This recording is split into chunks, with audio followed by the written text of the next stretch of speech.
Some enchanted evening. Welcome back to the Fight Site MMA podcast. Nailed it. Nailed it, especially because I had to repeat it because the call wasn't recording yet. Go ahead and subscribe to the $500 patron tier, and you too can submit a song for me to intro the show with. That's not why we're here. Never why we're here. We're here to talk about the upcoming pay-per-view, 240, 242, 243, 253. God knows I didn't pay any attention. We're not math majors. Yeah, you're an accounting. You're studying accounting, sir. Because I don't want to do math. There's no math in accounting? I thought that was like the whole point of the job. It's addition, subtraction, multiplication, and sum division. I can't do all those. We get calculators. See, this is what I have to work with, folks. But no, we have a pay-per-view to talk about. A surprisingly limp pay-per-view, if I might add. Really not a lot doing on this card. And it's replete with a main event that we all kind of decide that we just hate for a variety of reasons. It's not like the worst fight that could be made, but it's an annoying one. But Sriram and I have opted not to suffer alone. We've called upon our good friend, and who honestly is increasingly starting to look like just our pay-per-view pal, the most interesting man in the world, Haxxorized. I mean, I like how we started this with just an attack on math. It's like, geez, boys, I'm feeling personally attacked here. Like, after the way I ended the last podcast, just bullying Danny, is this how we start now? Do you get your licks in early? Is this the front runner brigade? Oh, no. Trust me. We got a whole hour's worth of Oh, fantastic. Yeah, this pay-per-view. Decision tree. You know, like, so many of these fights are so binary. Does fighter do incredibly obvious thing that'd be stupid not to do? If so, they probably win. If not, they probably lose. Everybody goes and sticks their head in the oven. So this, not to bury the lead, but we are, of course, referring to the main event of the pay-per-view, heavyweight fight, title fight, Stipe Miocic versus Daniel Cormier 3.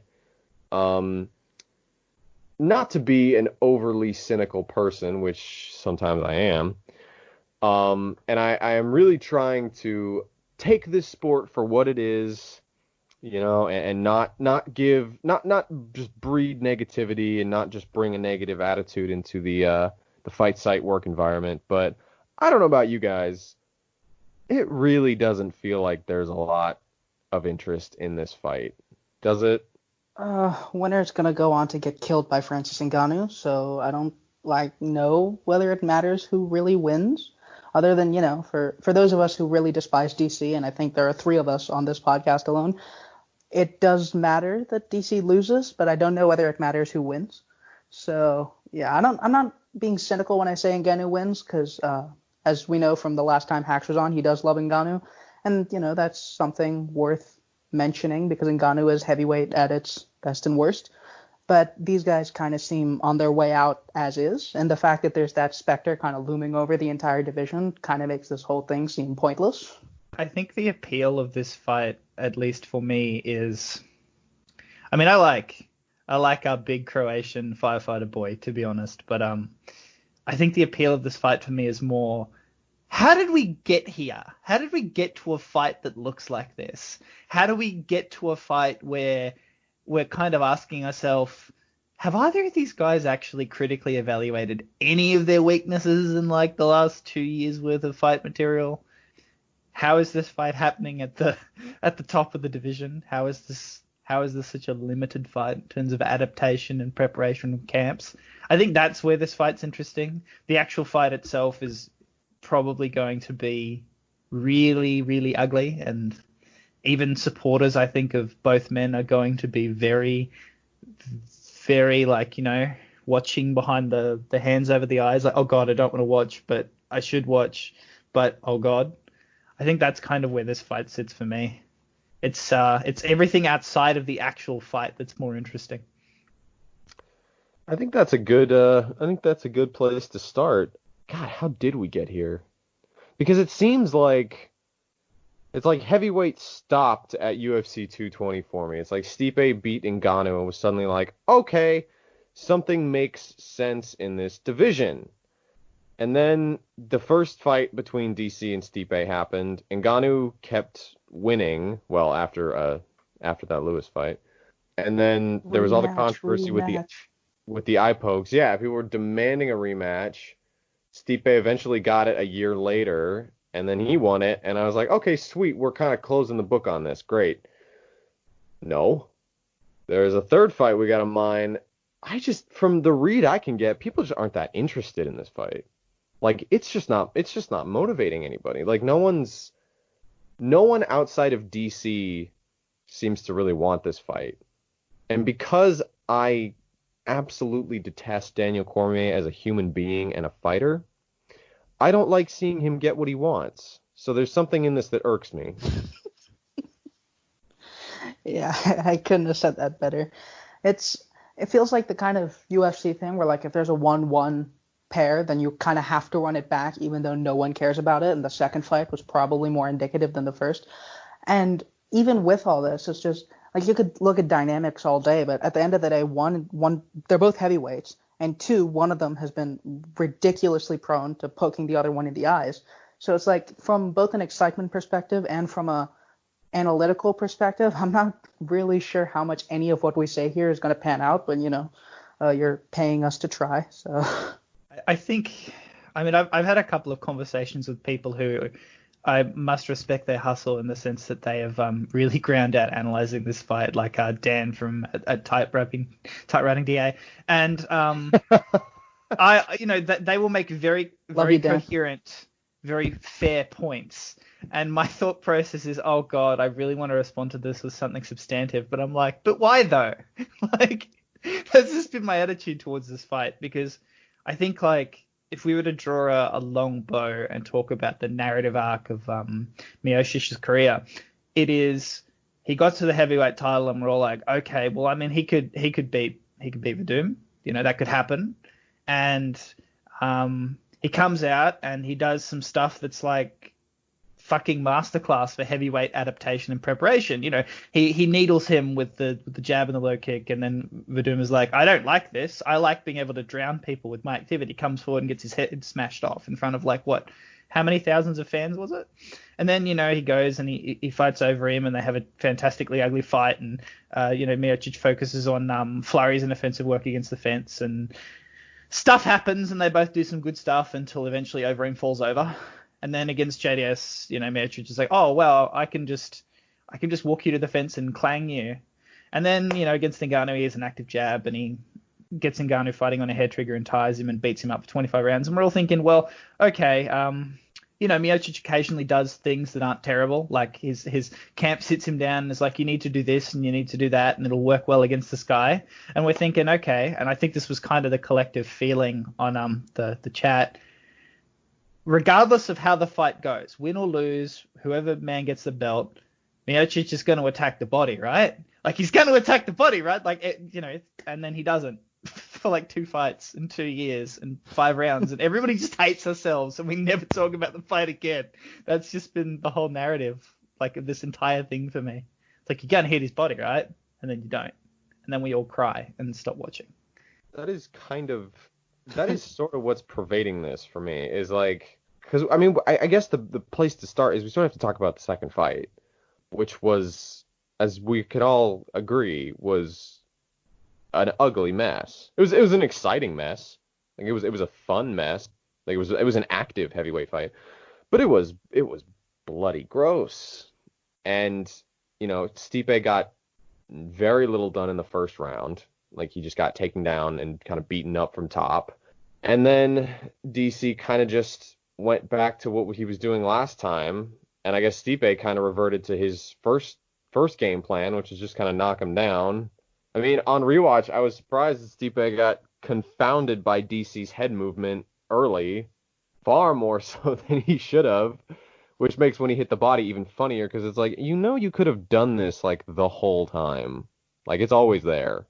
Throw a jab and let DC do his whatever the fuck passes as a mummy guard, if you want to call it that, and lean away, and then just just plug his stomach. But it took him 15 full minutes. But the question I guess the question I have, because we've all seen that fight, is sort of a trending question. Do you think that DC was well on his way to winning by the time Stipe figured the body shots out? Like, where do you think he was at in that fight? Because I have some thoughts of my own, but I want to hear what you guys say. Yeah, for me, it seemed like a pretty resounding no on a rewatch, because I think the thing that people seem to default to with DC is that he's like, he's a champion wrestler, or made All-American teams and stuff. I'm going to leave the wrestling credential talk to Ed, because I don't know the significance of any of it. But DC wrestled in the first round, as you mentioned, probably got a 10-8 on my bucket list.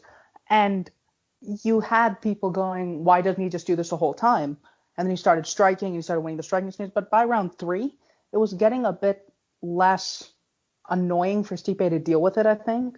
DC was clearly tiring. Stipe actually started throwing left hooks, which is something that he doesn't really do a lot. He's throughout his career, he's been more of like a jab straight type boxer without a ton of other tools added to that. So he started left hooking, which helped with DC's bad rote head movement. And I think Stipe was starting to figure it out. It was just the kind of fight where if round 3 was like a 50-50 round, it could have easily been a Stipe loss on that 10-8 first round. And that would have, if he didn't figure out that thing that he should have known all along, it could have been a loss. But I don't think DC was on his way to like having a strong performance at that point. He just wasn't. Like, he was taking the back foot pretty easily in round 4 before the body shots. DC wasn't poised to do well in that round, even though Stipe could have not figured it out. My kind of read on that fight was like the first round was kind of in many ways a thematic repeat of the first round of the first fight until it ended. Like Miocic thoroughly uncomfortable. DC wasn't conceding to his feinting, and Miocic just didn't want any of exchanges in the pocket really. And there are various. I mean, nobody's ever going to know the reason for that. Like, he might have been intimidated by DC's speed. He might have felt like a lack of depth. Whatever. And then in round 2, he started jabbing a little bit. He tried to hit knees to the body. DC continued doing what DC always does, hand trap. Let's just call it a mummy guard, even though like Kyle's probably going to jump into the chat and beat us up. And then in round 3, and I feel like Miocic was starting to find things. He was trying to work off his jab, or at least he understood that he could get success with the straight kicks of it. But I think, again, Dan from at Typewriting DA kind of nailed it. In round 4, Miocic looks like he has an idea of how he has to fight this fight in most ways. He seems to understand that he can establish pressure. He can work behind the jab. He can work behind the inside kick. And he's doing it a little bit cleaner than he was in fight 1. But the difference is that Miocic realizes in round 4, he's like, well, hang on a minute. This stuff is kind of working, especially because DC's slowing a bit and he's not able to gouge my eyes out with his fingers. All I need is a thing that is like potent offensively. Oh, look at that great big body in front of me. Why don't I punch that? And then the fight just fell apart for DC. What I would say with confidence is I think DC loses that fight unless he knocks Miocic out very, very soon, because I think sooner or later he will eventually find, oh, well, I need to try something offensively to kill this guy in front of me. I've tried everything else but hit the body. Like, I feel Miocic had gone through almost everything that he could possibly go through other than hitting the body, that he would have eventually found that. And we saw how quickly a relatively tired DC fell over when it happened, that was eventually going to happen. It's just kind of a damning indictment of his camp and of Miocic as a fighter that he didn't find it until the 4th round in a second fight. Let me kind of build off that, and let me paint you guys a picture, because I want your perspectives on this. So there's a tweet that I know we've all seen from our good friend Cool Thought, or Sandro, where he basically jokes about how we're going to see a bunch more Stipe DC fights where they just trade off one adjustment per fight. And I'll see if I can find that tweet and retweet it, because it's hilarious and it's incredibly accurate. But let me paint you guys a picture. Okay, we're going into fight number 3. Stipe comes out, and he immediately tries to feint his jab and then hit like a left hook to the body. And DC either tries to counter with his own left hook or an eye rake or something. Like, let's say DC prepares like one counter or just one idea that he has to the body shots. I'm not expecting it to be deep because he's just not a deep fighter on the feet. Like, but DC has shown in the past that he can train specific things into himself and it can work to some degree. Like, in the second Jones fight, he did a better job of like retracting his lead leg and trying to kick Jones's legs. And it worked. It definitely worked better. It was a much better approach than he had in the first fight, but it did kind of fall off a bit as he got tired and as the fight wore on. But my fear is that it's almost like DC's going to be so zeroed in on the body shots that he might. What if he just does one thing slightly differently? And is that enough to like disincentivize Miocic from trying it? Because the real story of the second fight to me was, like you said, it was how quickly DC fell apart, and it was how completely impotent he was in terms of adjusting. He couldn't do anything. I don't know if he had a single count. Like, he didn't do anything to any of them. They were just... It was literally, I talk about fights sometimes this way, and Sriram, we've talked about this as well. The idea of, like, free shots. Like, don't let your opponent have any free shots. There are some shots that are mandatory to take if you want to win a fight. Don't give your opponent free shots. The body shots were free for Stipe. They were completely free. They were just rent-free, throw that shit, and it's going to be there every single time. So if DC can just make it a little bit harder on Stipe, just a little bit, do we have that little faith in heavyweight that that's not going to impede Stipe from doing it? What do you guys think? I think that's a worry in general because I think, as you mentioned, DC did do some smart things against Jones too, but I think the longer that his career goes, and this is meant to be his last fight, the longer that his career goes, I have less faith in him to actually implement those adjustments. Like, I'm kind of summarizing your article on adjustments, Danny, when I say that DC's had kind of two different problems when it comes to adjusting, because with Jones too, the thing is he adjusted to something, but the thing he adjusted to wasn't what actually sunk him in the first fight, which was the body work. He didn't adjust to the body work from Jones 1 to Jones 2 to like Silva either. So he didn't really identify it was a Band-Aid over a much bigger problem. I agree. Yeah, so like he adjusted to one problem that he had in that fight, but it wasn't the problem that he needed to address, like that everyone saw in the first fight. So this time, I don't think that'll be the problem because he actually got finished off it. So he can't just be like, oh, I got tired, I need to train more conditioning in that AKA way of, try harder, become a better athlete way. He got finished by the body shots. So he's going to see that. But the longer his career goes, I don't think he's going to be able to do those kinds of specific things with any sort of consistency. And Stipe did, as Hax mentioned, hit like knees to the body and like one kick. It might just be that once he knows to focus on the body, he can do it more with the stuff that worked in the first fight that wasn't just the left hook. But, heavyweight is anything good that happens at heavyweight is just a setup for something worse to happen. So it's I'm not confident. I should be, but I'm not. That's the MMA version of Bomber's Law. Like, anything good is just happening to set up an even bigger disappointment, and I like wholeheartedly +1 that. I think there are two questions to that analysis that need to be asked. The first one is, yes, can DC actually adapt? Because even if he just makes body shots, let's say 10% less tempting for Miocic, it's not just that. Like, so when we look at, say, Jones, right? Because of the stylistic matchup differential between DC and Jones, the body work was a huge part of Jones's offense and draining DC. Miocic was able to drain DC and was, with the exception of DC's, again, quote-unquote, mummy guard, was able to have options that seemed to be pretty meaningful offense against DC, if not for the mummy guard. And DC's answer to body shots, I feel like, is probably going to be to bring his hands down. So my thought process is, even if DC makes a great adjustment to body shots, it's probably just going to expose him more to getting his face punched in with straight blows. And DC's entire... I know Dan is going to be like, why did you say this? His entire striking renaissance has been make things really awkward and really ugly for fighters that are better at straight hitting than me to hit me with straight hitting.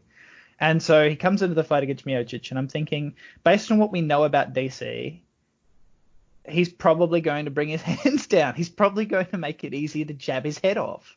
So even if he does make the adjustments, and he absolutely can, because it's such a small, limited issue that he needs to deal with, I'm not sold on the idea that any adjustments he could make, like turning an attack on his body into a situation for a counter, I'm not super sure those situations are even going to do something meaningful in terms of mitigating Miocic's offense. Because again, go back to the second fight, Miocic threw almost everything in the kitchen sink in his arsenal against DC before finding the answer. So, I mean, maybe I'm being a little enthusiastic here, but part of me goes, well, he knows that all this other stuff didn't work until he brought DC's hands down, until he hit his body. Then he knew it did work because he used it to start knocking him out. Maybe DC's adaptations could actually just get him hurt more often by stuff that he's used to being able to just tank through with his mummy guard and his durability.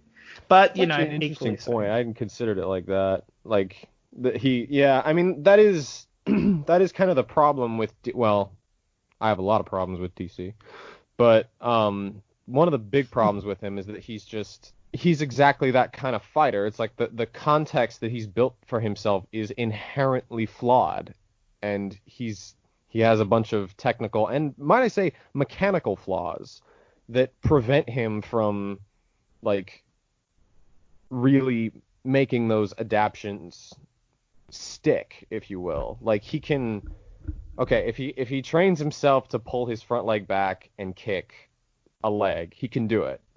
But you're never going to get any kind of layered adjustments out of DC. He's never going to, like, he's never going to figure out it's not going to be like a Holloway Volkanovski 2 type fight. Like, he's just doesn't have the depth. He doesn't have the mechanics to really make them count. So I hadn't considered that.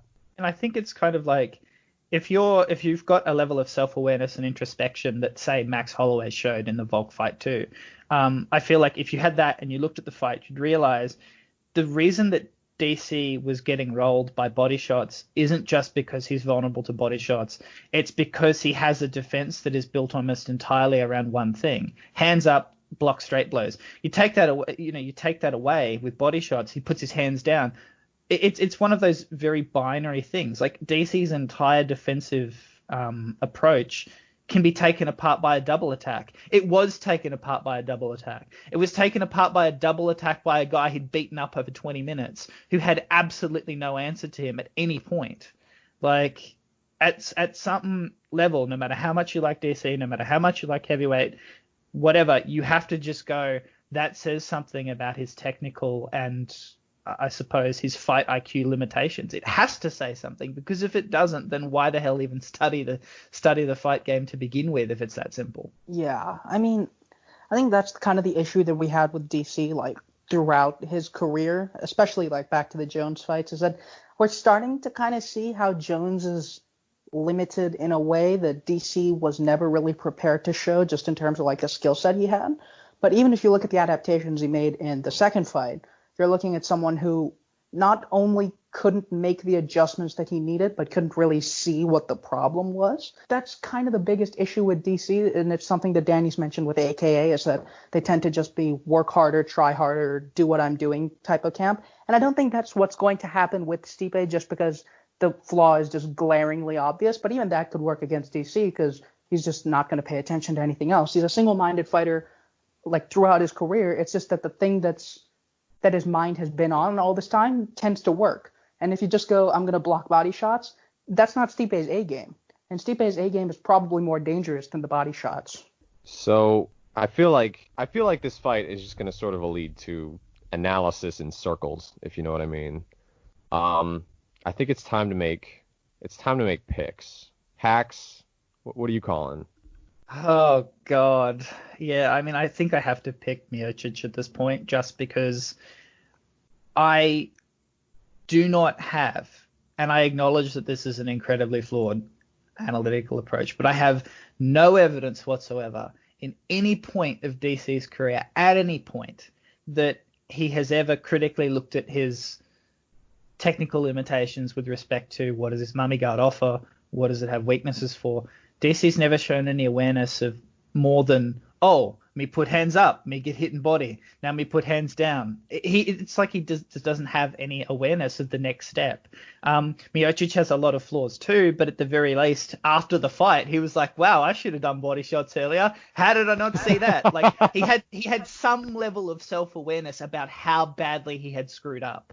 Plus, as Dan pointed out in the trajectory of the fight, once he started getting DC with the body shots, he did seem to understand in that fight, oh, now I can start hitting him other ways. So that's the only data we have, that Miocic can do a few things, DC still doesn't seem to and never has. So I have to pick Miocic. I know that's flawed. I know DC could just come and knock him out, but like, what other option can you pick based on what you've got? Sriram? Cormier knockout, sadness hedge time. Nah, I mean, I could go for that. I mean, I think something that we haven't mentioned at this point is that Miocic isn't exactly a spring chicken, and heavyweights never are. But even for a heavyweight, he's not really a spring chicken. And DC2 was a profoundly nasty fight. DC1 was a knockout, which is surprisingly the least damaging of the efforts that he's had so far in his last three. And in Ngannou, he took some serious shots. At this point, with another year off, and we've been embroiled in this quote-unquote feud for like 3 years at this point, it's just I don't expect Stipe to look particularly good. But then again, DC is in the same place. If anything, he's in a worse place because he's played a game that encourages taking damage as much as he can. So I think I kind of have to go with Miocic on presumption, just with the whole, pattern of DC not adapting and Miocic showing some ability to do that. But between Cormier and maybe turning him into Michael Bisping again, there's just no way that I can be confident in anyone. Miocic TKO2, guess. Well, I'm gonna err on the side of what you already mentioned. I'm gonna pick DC. I hate him.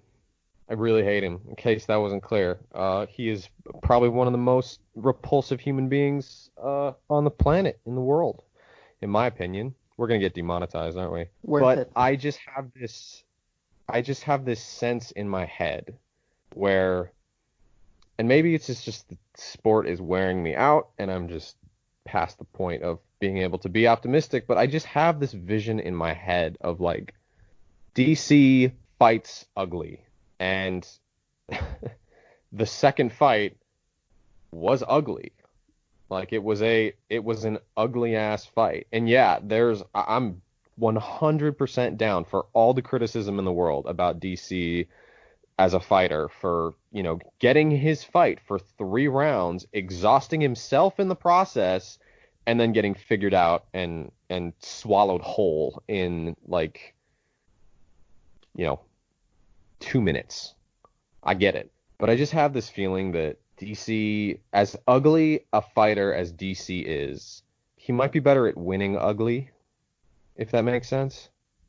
These messy exchanges, these ugly ass, grimy knuckle punches, like whatever corkscrew shot he lands, I just have this sense that Stipe's probably just kind of has to work harder if he's not hitting the body. And it should be I realize the pick should be a logical pick, the guy who won, pick the guy who's historically smarter, pick the guy who made the adjustment. But my presumption is just they're both going to look ugly, but DC is if he's good at one thing, he's good at winning ugly. Well, that's a depressing note, but yeah, I can definitely see it. If you give Cormier his fight, he's genuinely dangerous in a way that I don't think many heavyweights can manage, just because of Cormier's athletic attributes, where he's monstrously durable. He can drive a pace for at least 3 or 4 rounds if it's on the feet. He's strong as an ox in wrestling. And it's just, if he gets his fight, it's going to be ugly for you. And I think it's tough to trust Miocic if I didn't already have the information of him hitting the body. But now that he has, it's hard for me to say that he won't at least try. And, we already went through what it would take DC to stop him, and it's a lot. I think there is a certain irony that, to step aside from DC the fighter and talk about DC the persona, he sells this narrative, or I would argue he sells this narrative, that his success as a fighter and perhaps even philosophically as a person is because of hard work. You know, the tired old cliches that are trotted out, embrace the grind and so on.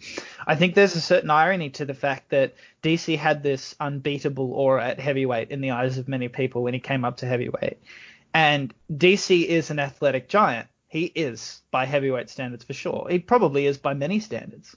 He was undone by somebody who isn't his athletic equal, who outworked him across 2 fights, who never stopped trying to find something that worked. I find that tremendously ironic, because if this next fight happens and it's ugly and Miocic finishes him by a similar process, it's almost kind of a rebuttal of DC's legacy. It shows the disconnect between DC the fighter, who is, look at all of these ridiculous athletic attributes I have, come and catch some hands, bro, and the DC who tries to present himself as, it's a very arrogant style, and the DC who tries to present himself as this very humble guy who got there off hard work and the grind. I just find that dichotomy so interesting, and it's also why I hope Miocic knocks him the fuck out.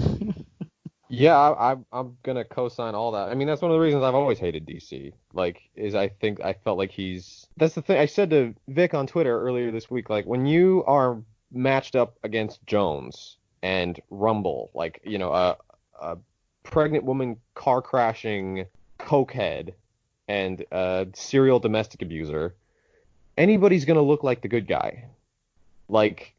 Anybody's going to look like the good guy in those situations. So DC kind of got this undeserved reputation as this everyman hard worker, as you said.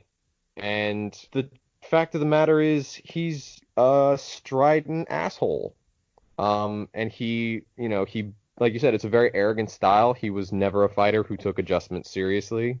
He never took the time to really evaluate his own strengths and weaknesses. I think this is amplified by his coaching.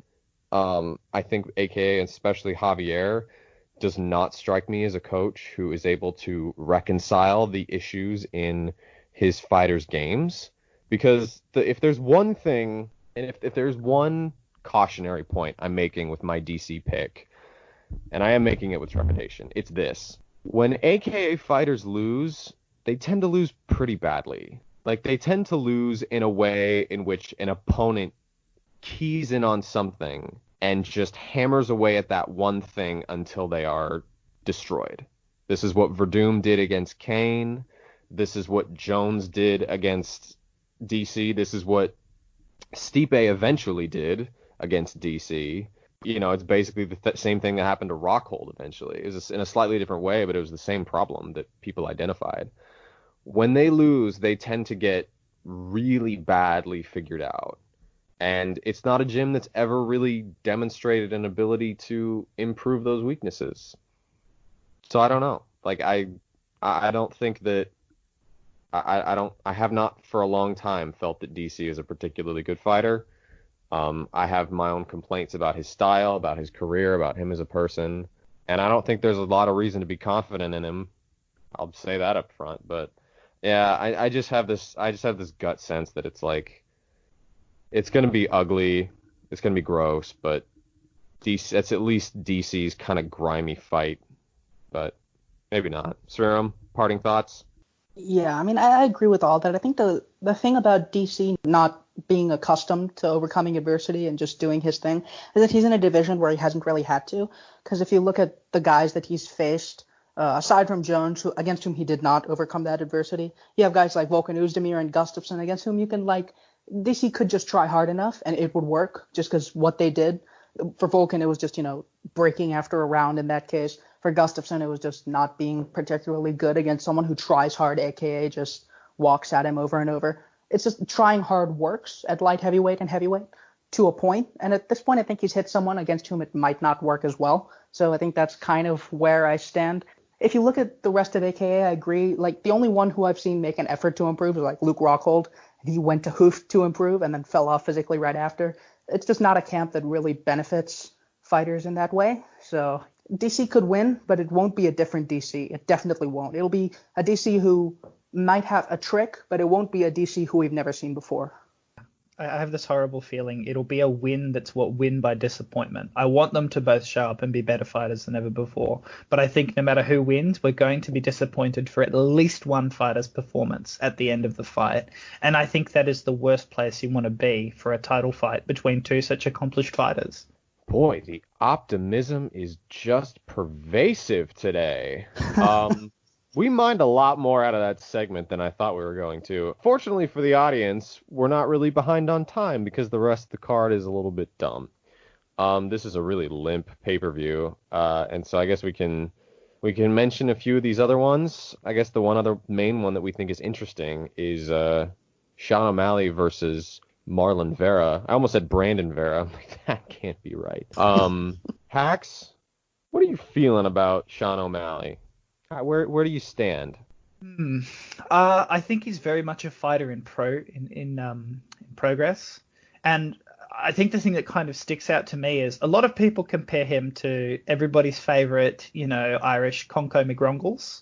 Like, in that they like to come out and back a guy up, like they like to establish their presence in the fight, not just in terms of the techniques they use and the aggression they show, but even in terms of stuff as simple as walking the other guy to the fence and beating the shit out of them. The other guy's like, oh God, I'm on the fence. I don't want to be on the fence. On the fence is terrible. Leroy Jenkins themselves into a knockout punch. Like that's kind of the the preference of O'Malley. And I don't want to sell short how brilliant Conor or O'Malley is developing at getting that going, right? Like there's a lot of technique and depth that goes into getting that to work consistently against top level opponents in a division like bantamweight, featherweight, lightweight. But that's their philosophy, right? So they like clean fights where they establish threat, they get the other guy coming off the fence and they knock him the fuck out. And then we have, it's Cheeto time, I think was what was the Fight Side article on it. Vera's a grinder. He is somebody who brings a fight. Like if you push him to the fence, he's gonna come back. He's not about standing on the fence getting picked at. He can be pushed back against aggressive striking, but the spirit, the heart is still there to push back. I don't feel super comfortable on talking about the stylistic reads of how their preferred techniques are going to match up because, as Danny was saying before the podcast, UFC's done us dirty with the Fight Pass, so it's been hard to watch some premium Cheeto content. But I think there's a real chance for an explosive matchup. You've got a guy who loves to establish his aura, put the other guy on the fence, catch him coming off, and then you've got a guy who, while he can be intimidated by aggressive striking games, always tries to bring something, if it's a counter aggression or if it's grappling. I just hope we don't end up in a relatively inert clinch battle, because I think Cheeto, from what I remember, has sometimes been a little slow in clinch fights. But he did knock out Buren with a punch to the liver of the body from the clinch, didn't he? So maybe we'll get some magic even if it goes there. I have no idea what I'm saying about this fight. I think it's exciting, but I'm not sure where it's going to happen. Yeah, I mean, it feels like a very interesting momentum fight to me, because they're kind of the opposites in that sense. If you look at Sean O'Malley, he's I don't know if I want to call him a front runner, because he's gassed once and then he won the fight anyway, but he's a very, very quick starter. He put away the guy in the Contender Series, Alfred something, pretty quick, and then he put away Quinones quicker, and then he put away Wineland even quicker. He gets started very quickly with the process that you mentioned, the sort of distance trappy counterpunching, the length, that kind of thing. Where Cheeto Vera, it isn't a feeling out process for him in the normal sense where he does his thing and he gets started. It's he feels out what he wants to do in that fight. He feels out what he's able to do, and it's super weird because first round he's genuinely not a very good fighter, and it's kind of depressing to watch every time. It's all of his fights are nail biters. You watch the fight against Andre Ewell was hitting his body in the first round. He was getting those for free, and it was annoying. And then Cheeto, by the end of round 2, he'd broken Ewell completely. So it's a fight where I think the winner looks like a massive favorite, but it's realistically close to a 50-50, and I'm not completely sure which way I'm leaning, because O'Malley could just come out and nuke him, and Cheeto's not really necessarily going to stop him from doing that with the way first round Cheeto is. But once it gets past a point, I think Cheeto just swarms him on the inside, including in the clinch. He looked good in the clinch against Song Yadong. And it's not a great fight for O'Malley when Cheeto gets going, in my opinion. Yeah, I mean, you kind of nailed it. Like, there is a serious chance that O'Malley comes out and just bombs on Vera. Like, that's this distinct possibility. It can happen. Vera is so weirdly slow to start fights. He just takes all the time in the world. He is, though, incredibly durable, incredibly gritty, and he's got ridiculous heart. I think Vera is a bit of a switchblade in the sense that he's sort of potent everywhere. Maybe not the best defensively, if that's okay to say. But, he will, at the very least, I think he'll hang in there. For some reason, I'm not seeing O'Malley knocking him out. If O'Malley came out and just nuked Vera, like, that would be a legitimately impressive, this guy is clearly something special type of win. Like, that would mean something. But it's not. I don't know. I don't think that's gonna happen. I feel like when the risk is higher for Vera, I feel like he tends to crank up his own intensity accordingly, if that makes sense. So, like, he's in a fight where he really took time to feel out against, like, Ewell, but he also kind of gained a little bit more confidence in the earlier rounds against John Lineker than I remembered. John Lineker is at least a massive puncher, is an incredibly dangerous one. And by the end of that fight, Vera was outlasting Lineker and probably would have won it if it had gone 5. I don't know. So I think I'm going to go with Vera. I don't think it'd be quite... I've seen quite enough from O'Malley to be convinced that he's not going to just sort of implode against that kind of sustained pressure and griminess. I'm picking a lot of people to win ugly. Maybe that's a mistake on my part. Well, it's an ugly card, so that an ugly fits. Card, true, very fitting. Okay, moving on. I don't know if there's really a whole lot to say about this one. Junior Dos Santos versus Jairzinho, how you say his name? Jairzinho? Yeah. The guy who just Jairzinho. got bombed by Ngannou. Rozenstruik. There it is. JDS versus Rozenstruik. Hacks, I need in-depth analysis, please. I really hope that Rozenstruik just runs at him and yeets him the same way Ngannou finished him. Oh, God. I mean, JDS is a known quality at this point. He fights like a fencer, back him to the fence and you can kill him dead. Has a lot of good things by heavyweight standards in terms of linear straight hitting. And I think he can thrive when his opponent, I'm not going to say is inactive, but when JDS feels that his opponent has a bunch of clear phases of attack and defense that are like immediately apparent. And, I suppose you could say in theory that could be Rozenstruik. Rozenstruik, as you said yourself, fights at a glacial pace, does some jabby jabs, does some low kicks, but equally so, what's left of JDS, I think it's probably fair to say that he's heavily diminished. And Rozenstruik's comfort at fighting in a slow pace in particular, I think, can get him through the early rounds in a low risk kind of way. Like, if you've got a guy who starts slow or seems to be relatively comfortable fighting at a low pace, and he's fighting a fighter who's a bit more diminished and a bit older, and you can feel they're starting to show their age. And in the case of JDS against Ngannou, showed perhaps a little bit too much urgency by getting clanged. I like where that sits for the more patient fighter. So I'm kind of feeling Rozenstruik to outwork him, maybe finish him in the third or fourth. Well, outwork's the wrong word, but you know what I mean. Have more effectiveness. But I think it's a test of how much is left of JDS, and in keeping in line with the theme of this podcast episode. And I think the answer is not that much. Yeah, I mean, I have kind of the same thought process. So we kind of shut our entire ass with the Rozenstruik and Ngannou predictions, where we were like, well, Rozenstruik is very comfortable fighting at a slow pace, and clearly Ngannou hates guys who don't just run in on him, and then Ngannou ran in on Rozenstruik. So I'm kind of hesitant to put all my eggs in the Rozenstruik basket again, but I think JDS is a better matchup in terms of just not having die sort of power. And at this point, at least, not really having that kind of potency.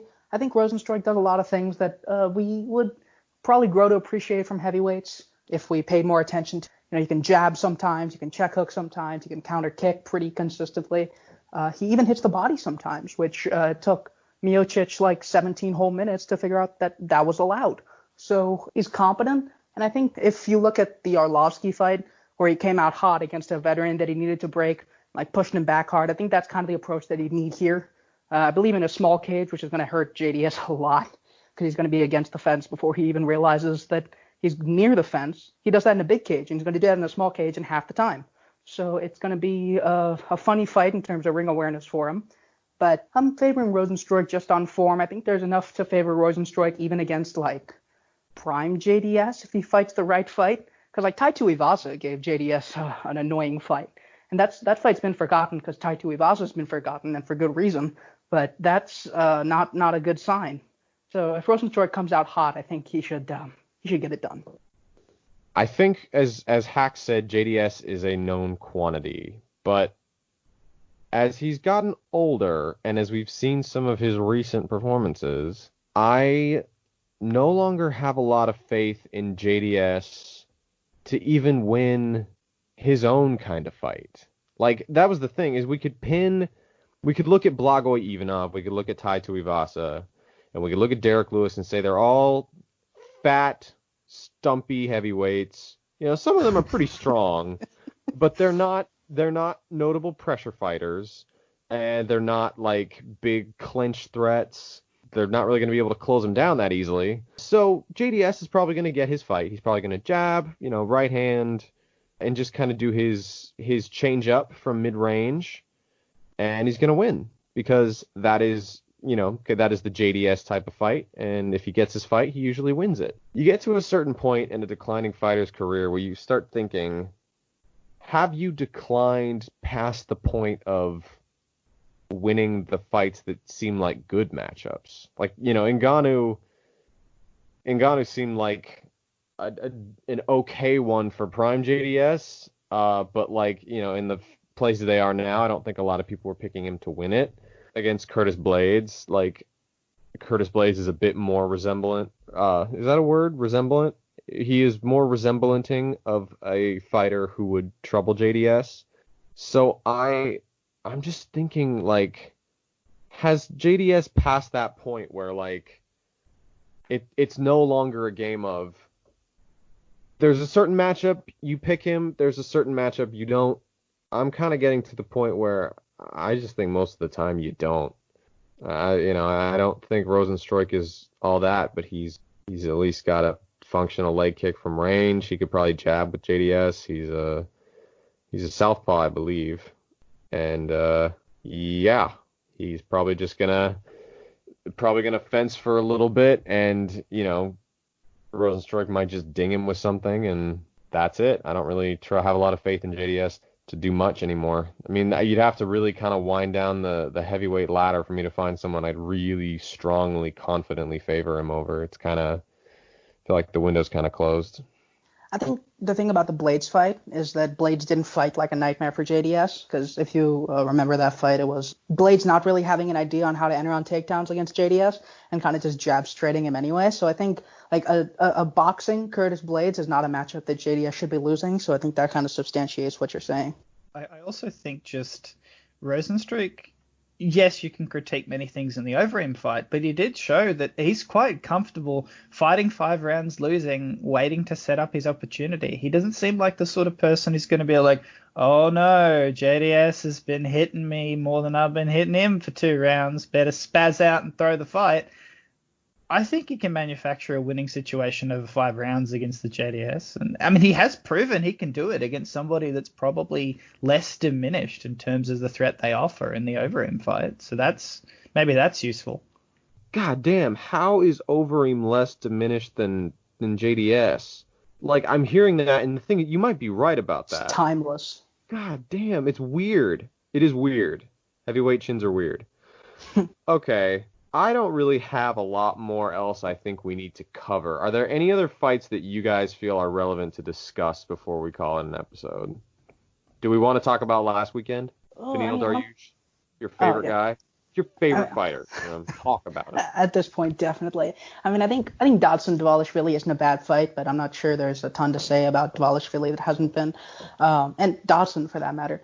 But Beneil Dariush, future title contender, beats everyone. The most inspiring post prime tale that there's ever been in this bitch of a sport. So there we go. I'd actually echo Sriram there. I would say in a card full of fighters that don't critically evaluate their weaknesses and don't do preparation, be more like Dariush. Look at your weaknesses. Acknowledge that you can't get getting hit in the face and banking on your athleticism forever. Because who knows, you might be able to make a comeback from what looked like a career death in one of the most competitive divisions in the sport. The immortal Beneil Dariush. I think I'm good on my end. I don't really have. To the audience, I'm sorry. We really love doing pay-per-view discussions. I think they're really fun. Is the one after this Costa Adesanya? I think so. It's either that or Great. Yeah, JT. we'll have Hacks on for that, and that'll be an awesome discussion. Maybe we'll get like Brad Riddell on that card or something. Who knows? But in this case, this one's it's a very strange, ugly card full of a lot of strange, ugly fighters who are in strange, ugly positions in their careers. I don't know what we're going to get. And I guess all we can hope for is another merciless knockout at the hands of Miocic towards Daniel Cormier. Because if I get that, I'll be a happy man. And I won't disparage heavyweight anymore. I don't even care if Stipe gets slept in 15 seconds by Francis Ngannou. If he knocks out DC again, he's a hero forever. Hax, thank you again for coming on the show, my friend. Yes. Thank you for putting up with me somehow managing to be even more of a doomer about the heavyweight division than you guys. Please may the suffering end with a minimum of brain damage for all fighters involved. Bless. Yeah, I'm good. The card is awful. Danny, you got anything coming out? What? It's not a thanks COVID I hate it card. This we didn't have the same feeling as we did on the last pay-per-view where we were really ready for some serious heartache and heartbreak when actually a lot of the fighters we cared about the people on that card. That's true. I guess we did. But then but it's still I'd say that is still a better feeling. You're more engaged. This one, we're kind of just okay, COVID, whatever you say, right? It's a little different. Articles I have coming out. What do I have coming out? Okay, so I just wrote another metagame piece, which I think I'm going to pause those for a while because I'm exhausted. And it is on prioritization. And I actually never even heard Hax's thoughts on it. So he and I have beef now. And then I have an article about the career arc of Will Brooks, former Bellator champion and UFC flameout, which is just about done. I am waiting to hear back from our good friend Matus. He's taking a look at it. We're going to discuss it and maybe one round of editing. Probably going to take another look at it just to make sure it's all polished up. But that is just about finished. I'm very happy with it. It was a sad but cathartic write, It was it was like getting closure with an ex. I needed to do it. Sriram, do you have anything coming? Well, no way I'm beating that. Nothing in the near future. Probably something on Joseph Benavidez soon-ish. The staff picks for 252 are probably going to be out if we can get the people on the staff to actually get to it relatively quickly. A very tight run ship, in case you can't tell. So, I mean, that's pretty much all I got. Hacks? Any articles coming out? I think I've managed to get it work to what I've written in a format that actually works on Squarespace. I think that's good. Other than that, no, not a lot to talk about other than local fight site Polycule cancels relationship with entire heavyweight division. I think that's what this is right now. That's actually not a million miles off, honestly speaking. Thank you guys as always for the support. Hacks, thank you again for coming on the show. You're always welcome. If it warrants, if it permits, we could we could have you on for the recap in a week. That could be fun. That could be interesting.